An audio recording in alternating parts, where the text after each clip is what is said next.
कुछ ये सब चीजें। अच्छा भाई चले इसके बाद मैं आप लोग अपने घर लेके चलती हूँ, फिर मैं आपको शीर खुरमा खिलाऊंगी। इससे पहले कि प्रोग्राम खत्म करें, जरा उनके लिए शीर खुरमा जो है ना आपकी ईद है, यानी आप अगर ईद मुबारक उनको कह देंगे तो उनके लिए ये मिठास है जो आपके फैंस हैं सारे। तो भाई साहिबा शुरू करें। जी, मेरी तरफ से बहुत बहुत ईद मुबारक, और ईद का ये शो ज़रूर देखें क्योंकि इसमें हम सब हैं, और खुशियाँ बांटें। ईद के दिन अपने जो नाराज़ हुए हैं उनको मना लीजिए और प्यार बांटिए, और ईद मुबारक तो कह दें। और ईद मुबारक। हाँ। नादिया। अच्छा, मैं तो ये कहूँगी कि जो कपड़े आप नहीं पहन रहे, कुछ अरसे से आपने उनको देखा भी नहीं, प्लीज़ ये कपड़े किसी को दे दें, उनकी ईद हो जाएगी। क्योंकि बहुत सारी फैमिलीज़ हैं जो अफोर्ड ही नहीं कर सकती कपड़े बनाना, या बच्चों के बन गए तो बड़ों के नहीं बने, तो इसलिए अलमारियों को हल्का करें, खाली करें और दे दें कपड़े किसी को। हाँ, और जर्क वर्क वाले दीजिएगा भाई। हाँ, मजा इसी में आता है। वो भी, और बस मैं और ये भी मैं कहती हूँ कि एफर्ट ज़्यादा सोएं नहीं। हाँ। नींद सबको आती है लेकिन इतना ना सोएं। और क्या होता है, कभी कभी हेड ऑफ द फैमिली सारा दिन सोते हैं। हाँ। बीवी की भी ईद खराब, बच्चों की भी ईद खराब, कहीं नहीं आप जा सकते क्योंकि पापा सो रहे हैं। हाँ। वो ईद खराब हो जाती है। तो प्लीज आप इन दिनों में अपनी नींद को कंट्रोल करें, पहले सो लें या कॉफी पी के अपने आप को जगाएं। मुझे लगता है इतना सेल्फिश बिहेवियर है जिसमें हम, आई नो फैमिलीज के कहीं तैयार होके बैठे हैं क्योंकि पापा उठेंगे, पापा उठे रात को 8 बजे, पापा के बगैर निकल, उससे पहले ईद ही नहीं हो रही, जा ही नहीं सकते ना फैमिली में। तो प्लीज ये बड़ों को जो है ना, ये जो आपने गशी वाली आपकी नींद है ना, ईद के बाद कर लें या पहले कर लें, ईद वाले दिन अपनी फैमिली के लिए जाग जाएं, make the day special for them. That is very important. बड़े ही माहौल बनाते हैं, वरना बड़ी बोरिंग हो जाती है। हाँ। अगर बड़े ही सो रहे हो, मॉर्निंग से शुरू कर देती हूँ। हाँ नहीं, बड़े सो रहे हो या मूड खराब हो, लड़े में हो, उससे नहीं मिलना, ये नहीं, ईद खराब हो जाती है। और बच्चों की फिर वो मेमोरी में रहती है कि ईद क्या है, ईद एक दिन है जिसमें बड़े सड़े हुए होते हैं या सोते रहते हैं, फिर वो भी साइकिल रिपीट होगी। तो make an effort, don't sleep, enjoy, go out, अपने एफर्ट करें, बच्चों के लिए स्पेशल बनाएं। वो जी ज़ारा।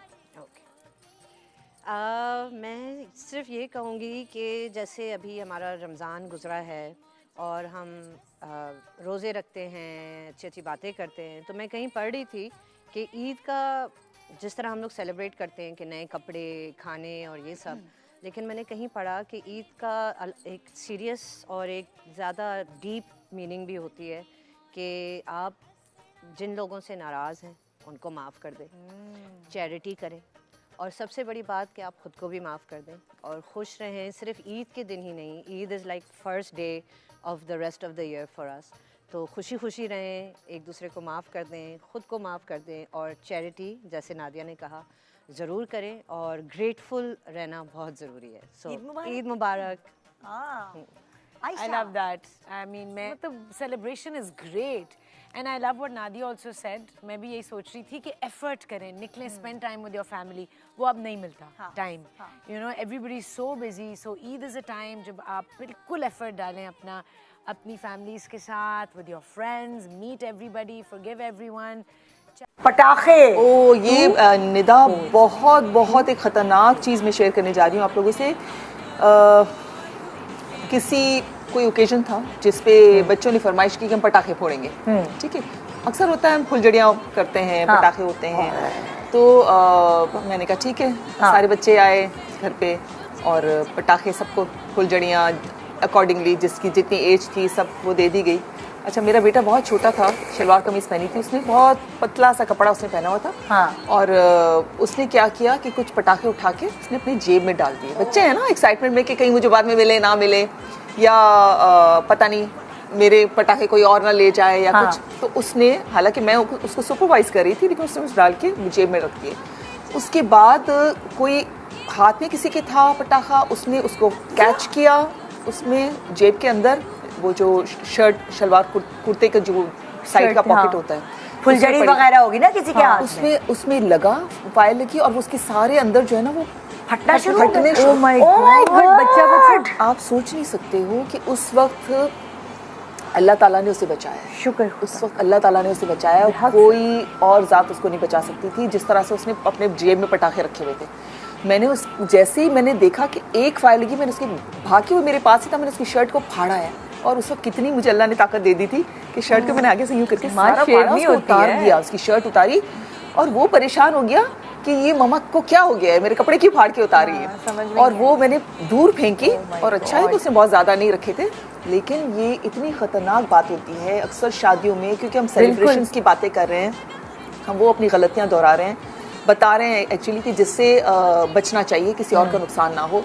शादियों में अक्सर फायरिंग, क्या आपने किससे सुने होंगे, कितने लोगों की डेथ्स हो जाती हैं। कितने लोगों फायरिंग में ये जो सेलिब्रेशंस के दौरान हम लोग पटाखे फोड़ते हैं, उनमें कितने लोगों का नुकसान आपको पता है हम लोग गेटेड कॉलोनी में रहते हैं। हाँ। और एक दिन रात को मेरे घर के अंदर गाड़ी पार्क थी, घर के अंदर, ठीक है, हमारे घर के करीब, हमारी कॉलोनी के बाहर शादी हॉल्स हैं।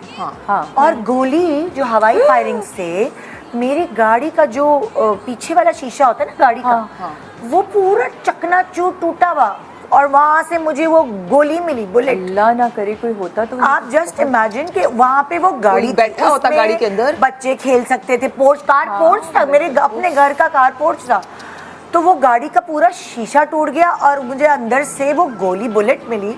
और फिर हमने कहा ये कैसे, क्या हुआ होगा, तो फिर पता चला जी हवाई फायरिंग जो होती है, तो हवाई फायरिंग की जो बुलेट्स है, जाती है, गोलियां हैं, वो तो कहीं ना कहीं समझ नहीं आती, ऊपर तो नहीं रहती ना। खुशी के इजहार के लिए आप कैसे हम लोग, एक ये खतरनाक और एक वो जो पुराने जमाने में, और स्टिल अब भी मेहंदियां नहीं, वो कैंडल्स जला लेते हैं। मुझे भी ये बात मेरे बाल चल चुके हैं, आपके बाल, मेरी कजन के बाल मुझे अच्छी तरह याद है। हम सब गाना बजाते हुए जा रहे हैं, मेहंदियों के थाल हाथ में, और अचानक एक आग का ना गोला सा उठा, क्योंकि खुले हुए बाल थे, लंबे बाल थे, सबके बाल। आप यकीन माने वो मेहंदियों के थाल और मैंने अपनी आंखों से कनाडा में बहुत बड़ा घर जलते हुए देखा है। मेरी गली के कोने पे घर पूरा जल गया था, इसी वजह से उन्होंने कोई कैंडल्स रखी थी घर में, कोई सेलिब्रेशंस हो रही थी, उन्होंने कोई एक्साइटमेंट में हर जगह कैंडल्स, वहाँ तो लकड़ी के घर होते हैं, वो तो फायर ऐसे कैच करते हैं आपके सोफों को, किसी को भी फायर लग गई, लकड़ी का पूरा घर जल गया उनका।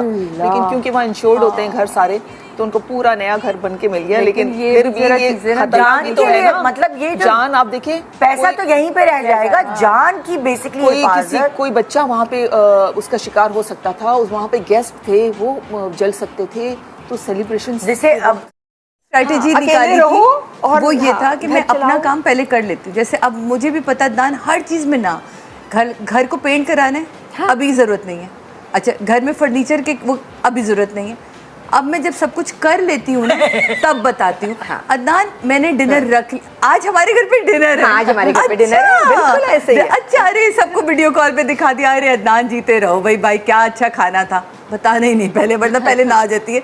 तो मुझे लगता है जो पहली ना है ना, वो आपके घर की बरकत को खत्म कर देती है। मैंने घर में सोलर सिस्टम लगाया, अदनान आज तक मुझे उसको ताना देता है, तुमने मुझसे पूछा तक नहीं। मैं कहा अदनान आप ही ने तो नहीं, मैं कहा आप ही ने तो मुझसे कहा था कि यार जो तुम्हें बेस्ट लगे वो देखो। मुझे लगा कि सबसे पहले मुझे सोलर लगाना चाहिए, बिजली का बिल बहुत ज़्यादा आ रहा है। आप ये सोचे, मैंने अपनी पूरी चीज पैसे उसमें लगाती।